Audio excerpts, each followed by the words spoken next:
Bonjour à toutes et à tous, bienvenue sur ma chaîne Mes recettes préférées et plus. Aujourd'hui, je viens vous présenter une nouvelle recette, une recette sucrée. Vous allez voir, très facile et originale. Alors, pour réaliser cette recette, vous aurez besoin des ingrédients suivants. Vous aurez besoin de 100 g de chocolat à pâtisser, 100 g de fromage à tartiner de votre choix, Kiri, vache qui rit, carré frais, enfin ce que vous voulez. 30 g de cassonade, 2 œufs et une cuillère à soupe de farine. La liste complète détaillée des ingrédients se trouve en barre d'informations ci-dessous. Nous allons donc réaliser ensemble un fondant au chocolat et au fromage à tartiner. Alors, si vous le souhaitez, vous pouvez remplacer les 100 g de fromage à tartiner par 100 g de fromage blanc. Voilà. Bon, ben, ce qu'on va faire dans un premier temps, on va faire fondre le chocolat à faible température au micro-ondes. Je réalise cela et on se retrouve juste après. On va également retirer donc les papiers de notre fromage.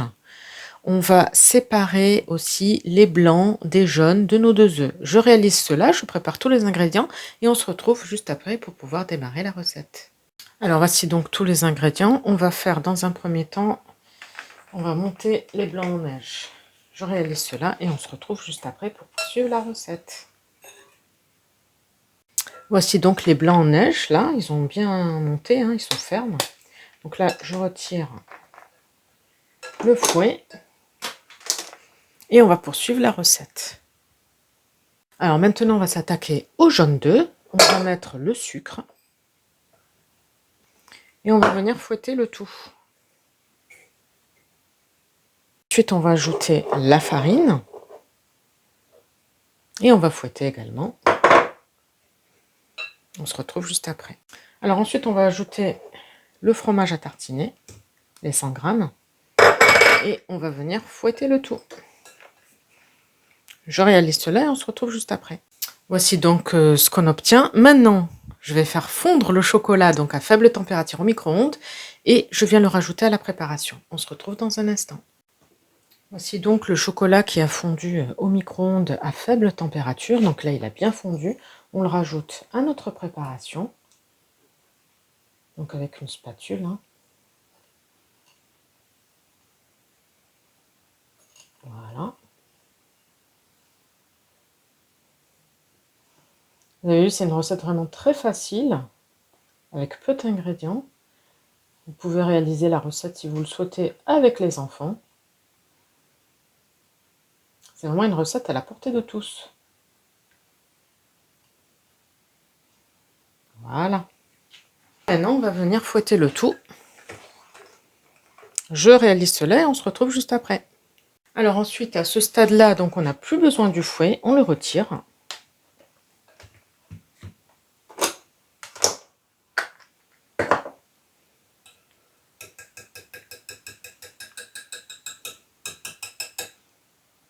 Alors on mélange le tout une dernière fois, hop, à la spatule. Voilà. Donc on a quelque chose de bien onctueux. Et maintenant, dernière étape, vous allez pouvoir deviner tout seul, il va falloir intégrer les blancs en neige délicatement à cette préparation. Et voilà, c'est parti. On y va délicatement.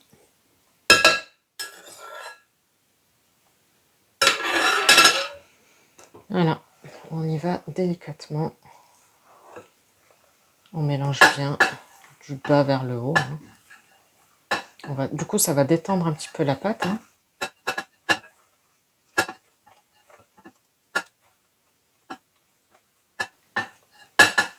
Voilà, on y va délicatement comme ça jusqu'à incorporer tous les blancs d'œufs.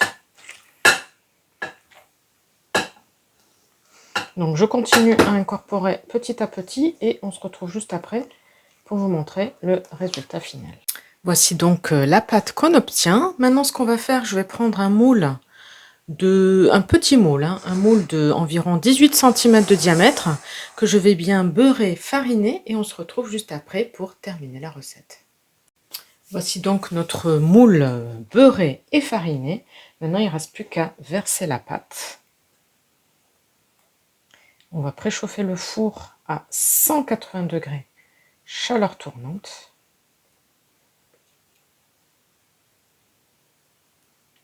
Voilà, je termine donc de bien racler les bords.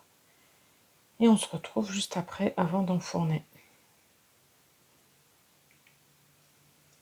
Voici donc notre fondant au chocolat au fromage à tartiner, prêt à être enfourné. Donc on va l'enfourner entre 15 et 20 minutes. Je vous donnerai le temps exact à la sortie du four. On se retrouve dans un instant. Voici donc notre fondant au chocolat et au fromage à tartiner à la sortie du four. Donc il a cuit 19 minutes à 180 degrés, chaleur tournante. Voilà, on va attendre qu'il refroidisse avant de le démouler et de le servir. J'espère que cette recette vous plaira. N'hésitez pas à me dire en commentaire ce que vous en avez pensé. Je vous souhaite une très bonne journée. Je vous dis à bientôt pour de nouvelles recettes. N'hésitez pas à vous abonner à la chaîne si ce n'est pas encore fait, à liker les recettes que vous appréciez et activer la petite cloche pour être sûr de ne pas rater les prochaines recettes. Bye bye!